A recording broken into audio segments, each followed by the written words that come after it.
नमस्कार दोस्तों, मैं हूं आपका दोस्त आपका होस्ट आर के और आप देख रहे हैं आर के ट्रेडिंग।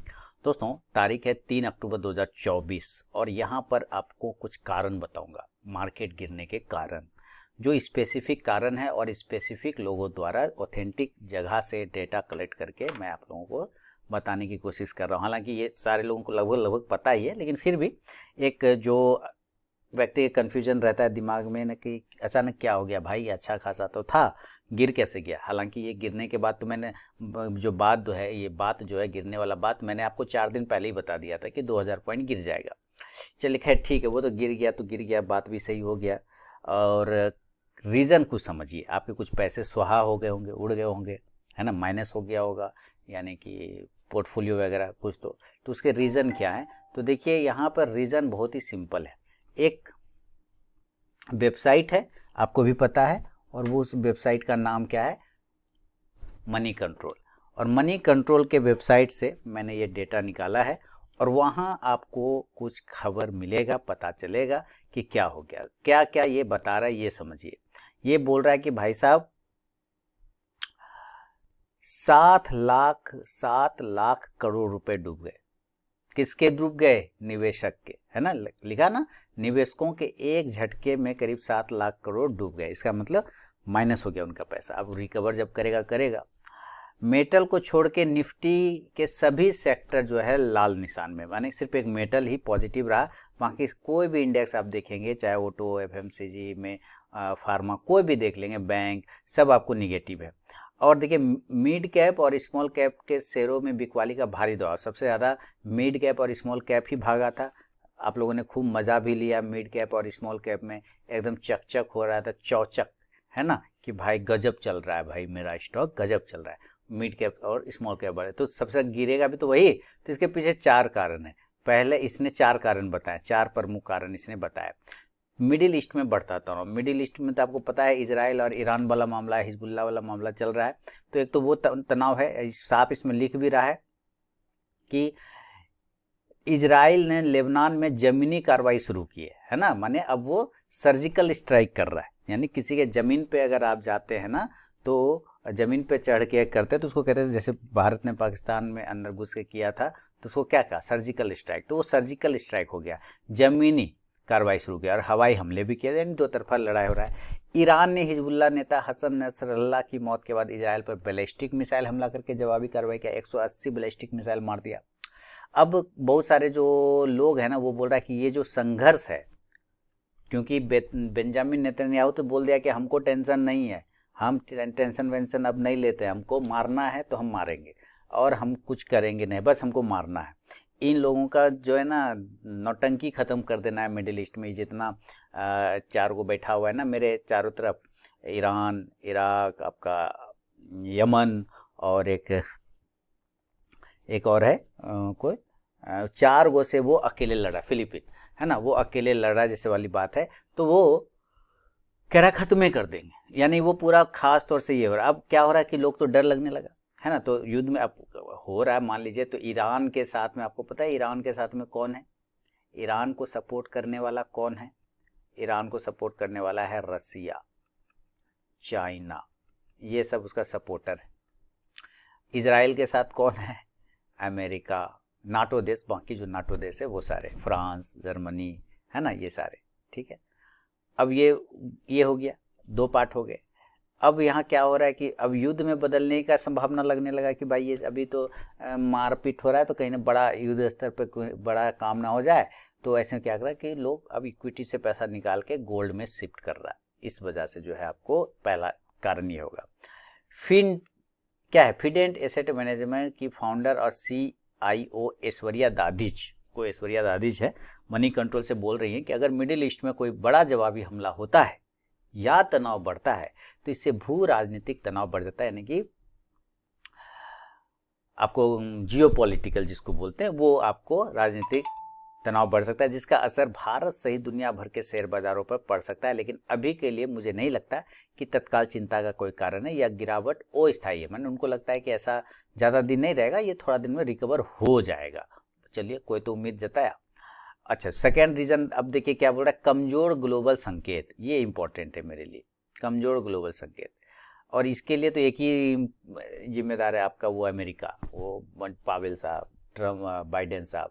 भू राजनीतिक तनावों के चलते दुनिया के अधिकतर शेयर बाजारों में गिरावट देखी गई। अमेरिका के सभी 3 प्रमुख इंडेक्सों बुधवार को देर रात लगभग सपाट बंद हुए, यानी कि जो लास्ट यस्टरडे नाइट जो बंद हुआ, डाउ, नेस्डैक, S&P, ये सारे लगभग नील बट्टा सन्नाटा, कोस्ट टू कोस्ट बंद हुआ। इसके वजह से क्या है कि कोई भी चीज़ इसमें आपको सपोर्ट नहीं कर रहा है। 4 अक्टूबर को एक गैर कृषि पैरोल रिपोर्ट पर है, बेरोजगारी का एक आंकड़ा आएगा 4 अक्टूबर को, उस पर भी डिपेंड करता है अमेरिका का मार्केट। अच्छा, इस बीच एशियाई बाजार में हांगकांग का जो हैंगसेंग इंडेक्स है वो गिरावट हो गया, उसमें वो सब चल रहा है। और सबसे कोड़ में खाज ये वाला सेबी का सर्कुलर, ये है कोड़ में खाज, इसको क्या हम लोग बोलेंगे, कोड़ में खाज है सेबी का सर्कुलर। हालांकि देखिए इसने एक बहुत अच्छा काम किया, हम लोग तो शुरू से बोल रहे हैं, ये जो वीकली एक्सपायरी है ना, ये जो वीकली एक्सपायरी इंडेक्स का करता है, चाहे बैंक निफ्टी रहे या निफ्टी रहे, ये गैम्बलिंग का घर है। जब शुरुआत इसने किया था ना, हम लोग तभी बोले थे, अब उसको उन तो नहीं है सुनेगा हम लोग का बात, लेकिन तभी हम लोग आपस में ही बात किए थे, बहुत सारे लोग, ट्रेडर लोग, कि भाई ये गैम्बलिंग को बढ़ावा दे रहा है सेबी वाला, और हो ना हो एक दिन इसको वापस लेना पड़ेगा। और अंत में यही बोल रहा है कि भाई 1 फरवरी से क्या हो जाएगा, नवंबर से, कि जो बड़ा इंडेक्स होगा, जो किसी भी एक्सचेंज पर जो सबसे बड़ा इंडेक्स होगा, अब सिर्फ उसका मंथली एक्सपायरी होगा। तो NSE पर कौन है सबसे बड़ा एक्सचेंज इंडेक्स, तो निफ्टी, तो निफ्टी का होगा मंथली एक्सपायरी, ठीक है, और बाकी किसी का नहीं, तो ये वीकली एक्सपायरी, ठीक है, सिर्फ इसका वीकली एक्सपायरी होगा, बाकी किसी का भी नहीं। यानी कि सिर्फ निफ्टी का वीकली एक्सपायरी होगा, बाकी बैंक निफ्टी का मंथली एक्सपायरी होगा। किसी भी एक्सचेंज पे जो सबसे बड़ा इंडेक्स है उसका वीकली एक्सपायरी होगा, सिर्फ उसी का, बाकी सबका मंथली एक्सपायरी होगा। तो जैसे निफ्टी NSE पर निफ्टी है तो निफ्टी 50 का वीकली एक्सपायरी चलेगा, कोई दिक्कत नहीं होगा। लेकिन बैंक निफ्टी हो गया, मिड कैप हो गया, फलाना ढिमकाना जो भी है, फिन निफ्टी हो गया, ये सब का अब जो है मंथली एक्सपायरी होगा। इसी तरह से BSE पर देखा जाए तो कौन है, उसका बैंकेक्स है, ठीक है, बैंकेक्स है, और बैंकेक्स का सिर्फ मंथली वीकली एक्सपायरी होगा, बाकी सब जो है, सॉरी, सेंसेक्स BSE पे कौन है, सेंसेक्स का सिर्फ वीकली एक्सपायरी चलेगा, और बाकी जो जैसे बैंकेक्स वगैरह हो गया, ये सारे अब मंथली एक्सपायरी होगा, इसका वीकली एक्सपायरी नहीं होगा। और ये बहुत अच्छा काम किया है भाई, ये गैम्बलिंग का, हम तो कहते हैं जो तुम बड़े इंडेक्स को छोड़े हो ना वीकली एक्सपायरी के लिए, इसको भी कर दो मंथली एक्सपायरी, पहले कैसे होता था वैसे कर दो ना भैया, क्या दिक्कत है भाई, ठीक है। और दूसरा कि ये बढ़ा दिया ना, मिनिमम ट्रेडिंग अमाउंट की बात करते तो उसे बढ़ाकर 15 लाख कर दिया गया है ना, तो 15 लाख कर दिया, यानी कि पहले 10 लाख का सौदा आराम से ब्रोकर लेने को अलाउ कर देता था, 15 लाख का 15 लाख जो बढ़ा के किया है, तो आपके अमाउंट कैश में भी, माने अकाउंट में भी तो वैसा पैसा होगा, वैसा मार्जिन लेगा, तभी तो आपको देगा उतना करने के लिए, नहीं होगा तो नहीं करने देगा, सीधा गप है। ऊंचा वैल्यूएशन, घरेलू निवेशकों की कम भागीदारी, हाइयर वैल्यूएशन, अभी भारत का बाजार जो है हाइयर वैल्यूएशन पे ट्रेड कर रहा है, क्या हो रहा है, हाइयर वैल्यूएशन करेगा ही भैया, औने पौने दाम पे खरीद रहा है लोग, तो क्या करेगा, है ना, कहीं भी घुस जाता है लोग, कहीं पे भी, मतलब अजब जैसा, जैसे लगे मिलेगा ही नहीं दोबारा। और प्लस जो न्यूज़, टीवी वाले तो और बर्बाद कर देते हैं न्यूज़, ये एकदम जो है, ये बोल दिया तो वो हो जाएगा, ये बोल दिया तो वो हो जाएगा, अरे भैया सब हरा हरा होगा, लेकिन भाई हर दिन हरा हरा थोड़ी होता है। आप लोगों को उम्मीद बांध देते हो, अगले दिन 400 पॉइंट डाउन हो जाता है तो लोग पोर्टफोलियो खाली करने का बात करने लगता है, फिर ऐसा उम्मीद क्या बांधते हैं, चलिए खैर जाने दीजिए, वो मतलब का बात वो लोग समझे। तो क्या है, ऊंचे वैल्यूएशन, हाइयर वैल्यूएशन पर ट्रेड हो रहा है ना, तो हाइयर वैल्यूएशन तो प्रॉफिट बुक करेगा ना। और अब देखिए मैं आपको बता दूं कि हमारा है फेस्टिवल, दुर्गा पूजा, दिवाली, भैया पैसा चाहिए हम लोगों को, तो जो नॉर्मल वाला आदमी ना, DI वाले, वो थोड़ा सा माल खींचेंगे, क्यों खींचेंगे, क्योंकि हम बोलेंगे उसको खींचने, आप बोलिएगा खींचो, 2 म्यूचुअल फंड का पैसा दो भैया, परब है कपड़ा लेने जाना है, तो आप म्यूचुअल फंड बेचिएगा, आप बेचिएगा तो वो बेचेगा, क्योंकि आपने उसको ऑर्डर दिया, तो वो पैसा निकलेगा ना बाहर, बात समझिए, तो वो भी आपको गिरावट का कारण बनता है। तो अभी ये सिचुएशन चलेगा, लेकिन हो सकता है, देखिए अभी अगर डाउ वगैरह का बात करें तो लगभग 200 पॉइंट डाउ नीचे है, इस वजह से हो सकता है कि कल भी आपको थोड़ा नेगेटिव मिल जाए, लेकिन एक बाउंस का भी सिनेरियो बन सकता है, जो कि मैंने अपने बैंक निफ्टी वाले इंडेक्स एनालिसिस में बता दिया है कि क्या रीज़न है उसके बाउंस होने के। हो सकता है आपको कल एक रिकवरी, छोटा, ज़्यादा बड़ा नहीं, छोटा रिकवरी देखने को मिले। आज तो बिल्कुल नहीं मिला, कहीं पे सस्टेन ही नहीं किया, लेकिन कल एक चांस बन सकता है रिकवरी का। और बाकी आपका वो जो बेरोजगारी का आंकड़ा है अमेरिका वाला, वो इम्पैक्ट डालेगा। इजराइल ईरान वाला मामला अगर देख लें, अभी जस्ट मैं 1 मिनट में चेक करता हूँ क्या चल रहा है ईरान इजराइल में लेटेस्ट, कहीं बम फोड़ा है फिर से कहीं, क्या ये देखना ज़रूरी है भैया। पैसा लगाते हैं मार्केट में रात में, इसलिए मैंने कहा था चैन से सोना है तो पुट लेना है। ये लाइन मैंने 4 दिन पहले बोल दिया था कि चैन से सोना है तो पुट लेके सोना है, पुट लीजिएगा तभी सोने, चैन से सोना है तो पुट लेना है, ठीक है। अब पुट जिन्होंने ले रखा होगा वो गर्दा उड़ा रखे होंगे। देखिए अमेरिकी रिपोर्ट में दावा फलाना ढमका हर हमले हुए, ये अरब देशों का स्विट्जरलैंड के गाज़ा, लेबनान फलाना के दामाद की मौत का दावा, हिजबुल्लाह चीफ नसरल्ला के दामाद की मौत का दावा, ये लीजिए ना, ये तो आरोह है बात, जान दीजिए।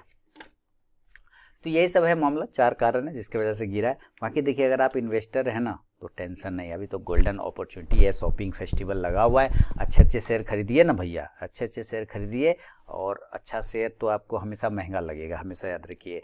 केमिकल सेक्टर पे नज़र रखिए, वहाँ आपको मूवमेंट मिलेगा। मेटल सेक्टर नज़र रखिए, वहाँ मूवमेंट बनेगा, है ना। केमिकल, मेटल और आपको ऑयल वाला पे, वहाँ पे अभी आपको नज़र रख के चल सकते हैं। एफएमसीजी में तो नहीं, लेकिन जो कंज्यूमर गुड्स है, कंज्यूमर गुड्स, उस पे नज़र रखिए, वहाँ आपको मूवमेंट बनेगा। तो वो सब पे नज़र रखें तो आपको अच्छा काम करेगा, ठीक है। तो बाकी ये कुछ रीज़न थे जो मैंने ऑथेंटिक वेबसाइट से निकाल कर बताया। मैं बोल दूंगा ऐसे तो लोग कहेगा बा कुछ बोल जाता है, लेकिन ये देखिए इसने इसके तरफ से बुलवा दिया तो आपको भी पता चल गया भैया मनी कंट्रोल एक नामी जगह है, नामी वेबसाइट है, नामी काम करता है, शेयर बाज़ार का नामी चेहरा है। तो चलिए वहाँ से हो तो चलिए ऑथेंटिक है ना, इसलिए मैं सहारा ले लेता हूँ कि भैया देख लो अपना, ठीक है। तो ये सब रीज़न है दोस्तों, बाकी तो आप समझदार हैं ही। मस्त रहिए, खुश रहिए, एंजॉय करिए, ठीक है। बहुत बहुत धन्यवाद।